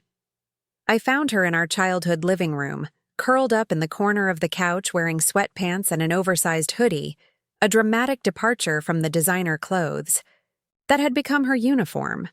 Her hair was unwashed, her face puffy from crying, and the massive diamond ring was notably absent from her finger. Mom and Dad hovered nearby like anxious birds, their faces wearing expressions of barely controlled panic. "Sweetheart," Mom was saying in a voice strained with fake optimism, "I'm sure it's just a misunderstanding. These things happen in marriages. You'll work it out." Isabella looked up when I entered, and I saw something in her eyes I'd never seen before. Genuine fear. "Sophia," she whispered, "he left me." The words hung in the air like a confession. Tyler, golden boy Tyler with his $3 million and restaurant empire, had left his wife of 3 months. What happened? I sat down carefully, trying to process this development. Isabella's story came out in broken fragments between sobs. The perfect marriage had begun unraveling almost immediately after the honeymoon. Tyler, it turned out, had very specific expectations about what being his wife entailed. Expectations that went far beyond what Isabella had understood during their whirlwind courtship. He had all these rules, she whispered, about how I should dress, who I could talk to, what I was allowed to post on social media. He said now that I was a Westfield, everything I did reflected on the family brand. But the real problems had started when Isabella tried to maintain her own identity within the marriage. Tyler's idea of a perfect wife was someone who existed purely as an extension of his success. Beautiful, well-dressed, charming at business dinners, but essentially invisible as an individual. I tried to be what he wanted, Isabella continued, her voice breaking. But when I suggested maybe taking some classes or getting involved in charity work, he said I was being selfish. He said my job was to support him, not pursue my own interests. The irony was stunning. Isabella, who had criticized my focus on building an independent life, had discovered that her chosen path led to complete dependence and control. "And then," she said, barely audible now, "I found out about the prenup." The prenup. In the excitement of wedding planning and the rush to the altar, Isabella had signed documents without fully understanding their implications. She'd been so focused on securing her fairy tale ending that she'd essentially signed away any claim to Tyler's wealth.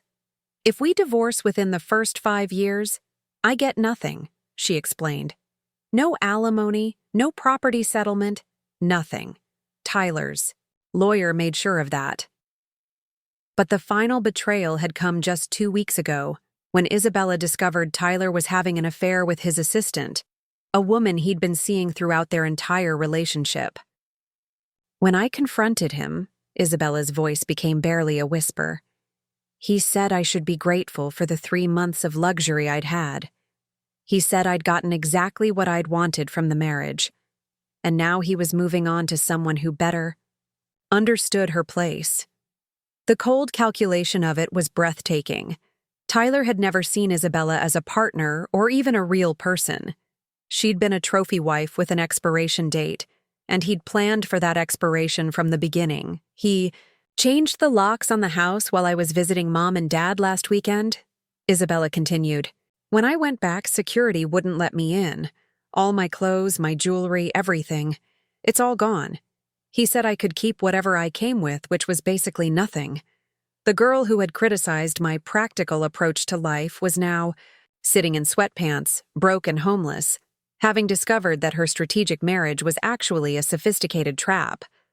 But as devastating as Isabella's story was, the family's reaction revealed something even more disturbing about the dynamics I'd been living with my entire life.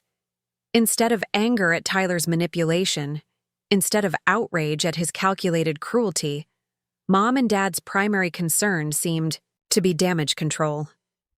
"We just need to figure out how to fix this," Dad said, his voice tight with anxiety. Maybe if Isabella apologizes, explains that she understands now what Tyler needs from a wife. "David, no," Mom interrupted. "We need to think strategically. Maybe Isabella could take some classes, etiquette, home management, something that shows Tyler she's committed to being the wife he needs." I stared at my parents in disbelief. Their daughter had just described emotional abuse, financial manipulation, and infidelity, and their response was to suggest she needed to improve herself to win back her abuser. "Are you serious?" I said, my voice sharper than intended. "Tyler manipulated Isabella, controlled her, cheated on her, and then threw her out with nothing. And your solution is for her to apologize?" Mom's face flushed. "Sophia, you don't understand how marriages work in that social circle. There are expectations, standards that need to be maintained. Standards like accepting abuse and infidelity?" "It's not abuse," Dad said firmly. "Tyler has legitimate expectations about how his wife should behave. Maybe Isabella just needs to mature a little, understand her role better." The words hit me like a revelation. My parents weren't just excusing Tyler's behavior. They were blaming Isabella for not accepting it gracefully. Even now, faced with evidence of manipulation and cruelty, they were more concerned with preserving the connection to wealth than protecting their daughter. But perhaps most telling was their immediate assumption about who would fix this crisis. "Sophia," Mom said, turning to me with desperate eyes, "you're good with money and planning. Maybe you could help Isabella figure out how to get back on her feet financially. Just temporarily until she and Tyler work things out."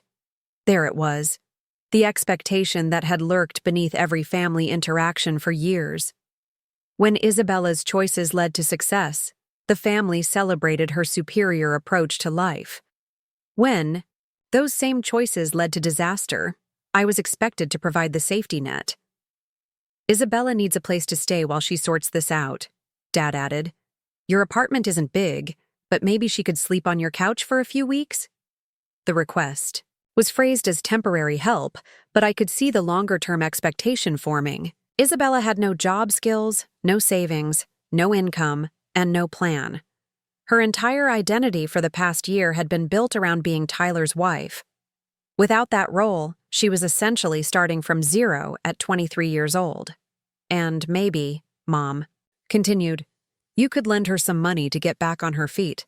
Just until she figures out her next steps, lend her money."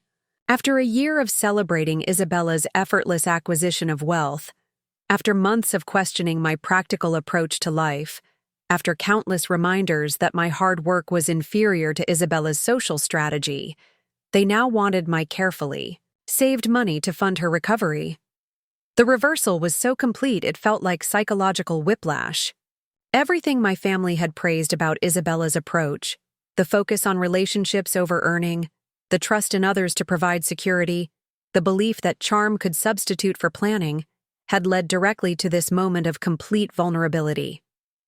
Meanwhile, everything they had criticized about my approach, the emphasis on self-reliance, the careful saving, the focus on building something that couldn't be taken away, was now what Isabella desperately needed. Looking at my sister, collapsed on the couch in borrowed clothes with no money and no plan, I felt a complex mix of emotions. There was genuine sympathy for her pain and fear. There was vindication that my supposedly inferior approach to life had protected me from this kind of catastrophic dependence. But there was also a growing anger at the family dynamics that had led to this moment. For over a year, I'd been made to feel inadequate because I'd chosen security over romance, planning over spontaneity, earning over attracting. Now, when the natural consequences of the alternative approach had materialized, I was expected to use the fruits of my inferior strategy to fix the problems created by the superior one. "I need to think about this," I said carefully, standing up from the couch. "Think about what?" Mom's voice was sharp with anxiety. "Your sister needs help." "Yes, she does. But after a year of being told that my approach to life was wrong and hers was right, I think we need to have a much longer conversation about how we got here." As I drove back to Portland, I realized that Isabella's crisis was about to become the ultimate test of every boundary I'd tried to establish with my family. They had spent months using her success to undermine my confidence and question my choices. Now they expected me to use my resources to clean up the mess those celebrated choices had created. The girl who had been held up as the family success story was about to become my financial responsibility. And I had to decide whether family loyalty meant enabling the same destructive patterns that had created this crisis in the first place. The conversation that would destroy my relationship with my family forever began innocently enough. I'd spent 3 days thinking about Isabella's situation, and despite my anger at the family dynamics, I'd decided to offer some form of help. Not the blank check they were expecting, but a structured plan that might actually help Isabella build some independence. I called Mom on Sunday evening, prepared to propose a compromise. I'd help Isabella get a job, maybe cover her expenses for a month while she got on her feet, and assist with finding affordable housing. It wasn't charity, it was a hand-up, designed to help her develop the self-reliance she'd never learned. "Mom, I've been thinking about Isabella's situation," I began. "I want to help, but I think we need to approach this strategically. Instead of just giving her money, maybe I could—" "Oh, Sophia, thank goodness," Mom interrupted, relief flooding her voice. "We've been so worried. Isabella's been crying for days, and your father and I just don't know what to do. I have some ideas about how to help her build independence. Actually, honey, we've been talking, and we think we have a better solution." Something in Mom's tone made my stomach tighten. "What kind of solution?" "Well, Isabella needs time to heal and figure out what she wants to do next, and she needs financial security while she's processing this trauma. So we think the best thing would be for her to move in with you for a while, just until she gets back on her feet." I felt my carefully prepared compromise crumbling. "Mom, my apartment is barely big enough for me." "I don't think—" "Oh, Isabella doesn't need much space. She could sleep on your couch and it would just be temporary. Maybe 6 months? A year at most." "A year?" They wanted Isabella to live with me for a year. "And of course," Mom continued, "you'd need to help with her expenses. Nothing major, just food, transportation, maybe some clothes to help her feel human again. Isabella's been through such a traumatic experience." The requests were escalating faster than I could process them. "Mom, that's a significant financial commitment.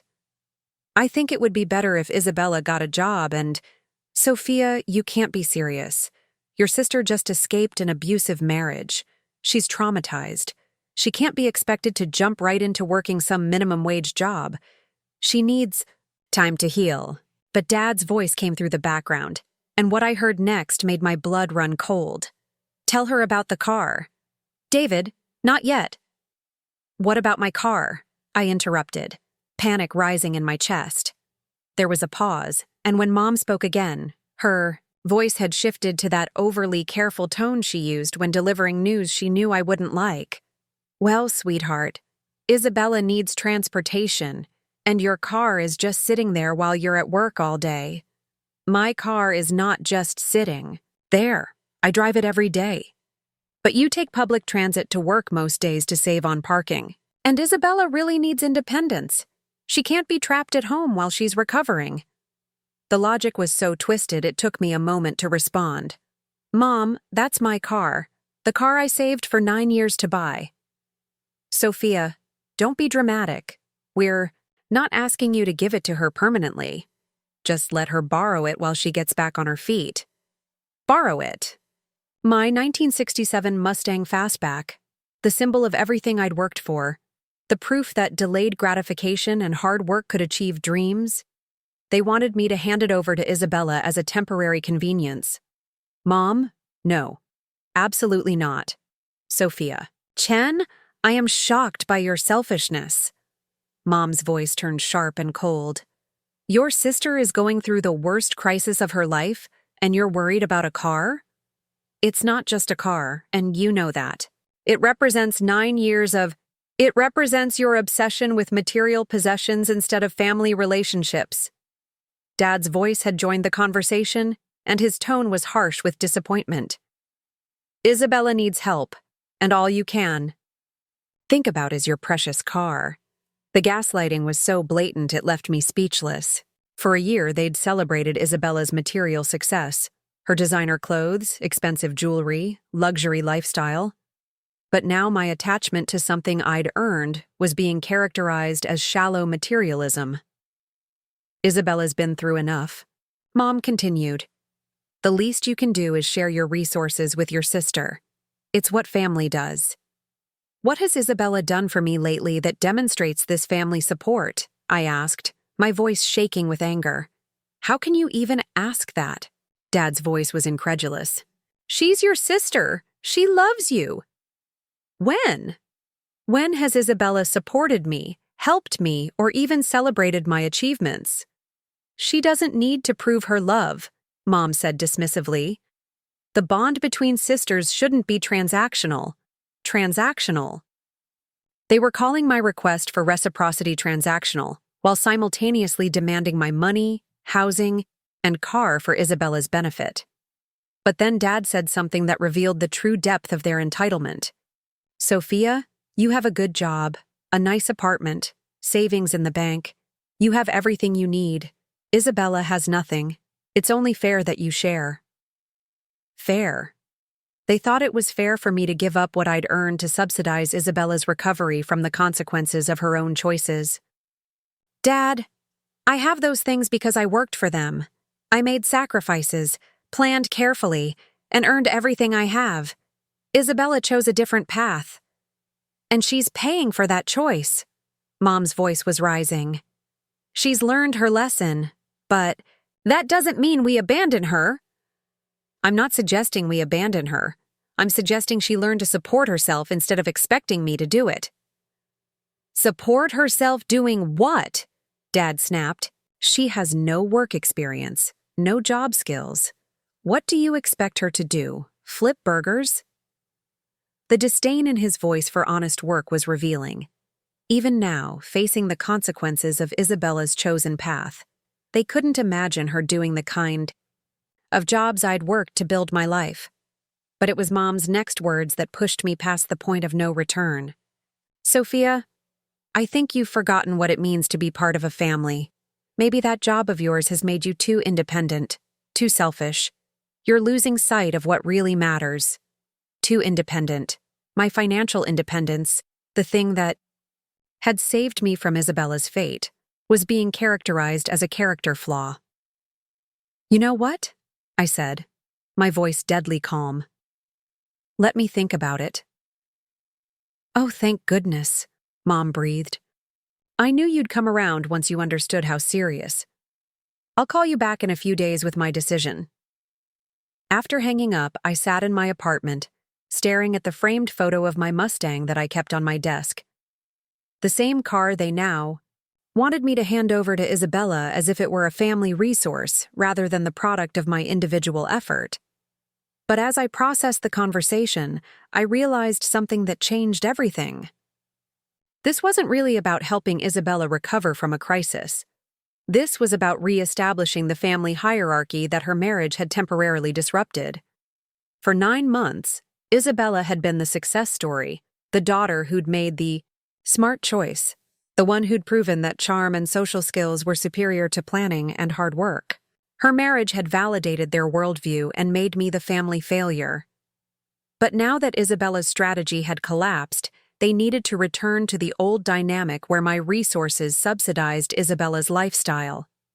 They needed me to be the responsible one again, the one who cleaned up messes and provided stability, but without any acknowledgement that my approach to life had been correct all along. More insidiously, they needed Isabella's dependence on me to prove that her failure was temporary, while my success was somehow undeserved or excessive. By making me support her, they could maintain the fiction that we were equals who just had different luck, rather than facing the reality that our different approaches had led to predictably different outcomes. I spent the next week researching, planning, and preparing for a conversation that would end my relationship with my family forever. Because I'd finally understood something crucial. They would never respect my boundaries, value my achievements, or acknowledge my worth as long as I continued to enable their dysfunction. The phone call I made the following Sunday would be the last time I spoke to my parents as their accommodating daughter. When I hung up, I would be something they'd never allowed me to be before, truly independent. But first, I had to do something that would send a message so clear, so undeniable, that even my family couldn't misinterpret it. I had to show them what happened when you pushed someone too far, demanded too much, and forgot that every relationship has a breaking point. They were about to discover that mine had been reached. The call I made to my parents on that Sunday morning was the most important conversation of my life. I'd spent the entire week preparing, not just emotionally, but strategically. What they didn't know was that their latest demands had triggered something far beyond their comprehension. Mom, Dad, I've made my decision about helping Isabella, I began, my voice steady and calm. Oh, wonderful. Mom's relief was palpable. Isabella will be so grateful. When can she move in with you? She can't. I'm not giving her my apartment, my car, or my money. The silence that followed was deafening. Sophia, Dad's voice was tight with controlled anger. We discussed this. Your sister needs help. Yes, she does, but not the kind of help you're demanding. What do you mean? Mom's voice had turned cold. I mean, I'm not going to enable the same patterns that created this crisis in the first place. Isabella needs to learn self-reliance, not continue depending on other people's resources. Sophia Chen, I cannot believe how selfish you've become, Dad said, his voice rising. We raised you better than this. Actually, you didn't raise me at all. I raised myself while you focused all your attention and resources on Isabella. How dare you? I'm not finished, I said firmly. For 25 years, I've watched this family reward Isabella's irresponsibility while taking my contributions for granted. I've listened to you celebrate her choices while criticizing mine. I've provided emotional and financial support without receiving recognition or appreciation. That's not true, Mom protested. We've always been proud of you. When? Name one time you celebrated my achievements with the same enthusiasm you showed for Isabella's wedding. The silence answered my question. But here's what you don't understand, I continued. This conversation isn't actually about Isabella's current crisis. It's about a decision I made this week that's going to change everything. What decision? Dad's voice was wary now. I've been doing some research into property law, estate planning, and family financial obligations. Very interesting reading. Sophia, what are you talking about? I'm talking about the house you're living in. The house that still has my name on the deed. The silence that followed was so complete I could hear my own heartbeat. That's impossible, Mom whispered. Actually, it's not. When I turned 18 and started working, you had me sign papers to help with refinancing, remember? You said it would help the family credit score to have another name on the mortgage. I could hear frantic whispering in the background as they tried to process this information. You told me it was just paperwork, that it didn't mean anything significant. But what you actually did was add my name as a co-owner to ensure you'd qualify for the loan. The house is legally half mine. But that was just for the bank, Dad stammered. You knew that. What I knew was that you were using my credit and income to secure financing you couldn't get on your own. What I didn't realize until this week was that Oregon property law recognizes me as a legitimate co-owner with full legal rights. The panic in their voices was becoming audible now. Sophia, surely you're not suggesting— I'm not suggesting anything. I'm telling you exactly what's going to happen. I've consulted with a real estate attorney, and I'm exercising my legal right to force a sale of the property. You can't. Mom's voice was shrill with panic. I absolutely can. As a co-owner, I have the right to petition the court for partition and sale if the other owners refuse to buy out my interest. Given that you've spent the last week demanding my car and my apartment for Isabella, I think it's safe to assume you can't afford to buy out my 50% stake. Sophia, this is insane! Dad's voice was desperate now. This is our home. We've lived here for 30 years. Yes, and you've used me as a financial resource for most of that time without ever acknowledging what you were taking. Consider this, my final withdrawal from the family bank. But where will we live? Mom was crying now. I'm sure you'll figure something out. You're very good at finding solutions when they benefit Isabella. This is about revenge, Dad accused. You're punishing us because we asked you to help your sister. This isn't about revenge. It's about consequences. For 25 years, you've taught me that my role in this family is to provide resources, while Isabella receives benefits. You've made it clear that my achievements don't matter, my boundaries don't count, and my financial independence is a character flaw rather than an accomplishment. That's not— Let me finish. Last week, you demanded my apartment, my car, and my financial support for Isabella without offering anything in return except guilt and manipulation.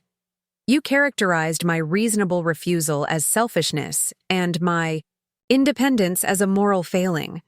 So I decided to show you what actual selfishness looks like. Sophia, please, Mom begged. We can work this out. We can find another way to help Isabella. I'm sure you can, but you'll do it without my resources. The house goes on the market next week. My attorney estimates it will sell within 60 days. What? About Isabella, Dad pleaded. She has nowhere to go. Isabella is a capable adult who can learn to support herself just like millions of other people do every day. You've enabled her dependency for so long that you've forgotten she's actually capable of growth and independence. We'll fight this, Dad said, his voice hard with anger. We'll get our own lawyer. Please do. But make sure your lawyer explains. Community property law and co-ownership rights before you spend money you can't afford on a case you can't win. There was a long pause before Mom spoke again, her voice small and broken. After everything we've done for you, this is how you repay us. The question hung in the air, and I realized it perfectly encapsulated the dysfunction that had defined our relationship my entire life. Mom, what exactly have you done for me that requires repayment? We raised you, fed you, gave you a home.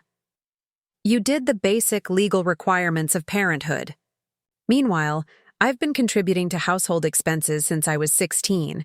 I put my name on your mortgage to help you qualify for financing, and I've provided emotional and financial support for family crises for nearly a decade. If we're talking about repayment, you owe me far more than I owe you. The conversation continued for another hour, with increasing desperation on their part and growing clarity on mine. They offered compromises, promises, and finally threats. But I'd already made my decision. When I hung up that phone, I felt something I'd never experienced before.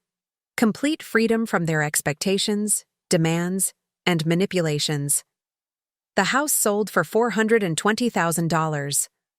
After legal fees and the remaining mortgage balance, my share came to $167,000.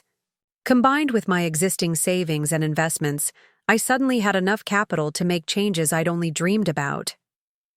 I used the money to start my own financial planning firm, specializing in helping young adults build independence and avoid financial exploitation by family members. The irony wasn't lost on me that my parents' attempt to use me as a safety net for Isabella had instead provided me with the capital to build something much bigger than what I'd lost. Isabella eventually found a job at a department store and moved into a studio apartment. The work wasn't glamorous, but it was honest, and for the first time in her life, she was supporting herself. We had coffee 6 months after the house sale, and while our relationship was forever changed, there was something healthier about interacting as equals rather than enabler and dependent. My parents moved into a small rental apartment and continued to paint me as the villain who had destroyed the family, but their narrative had lost its power over me. I'd learned that some relationships are built on mutual respect and support, while others are built on exploitation disguised as obligation.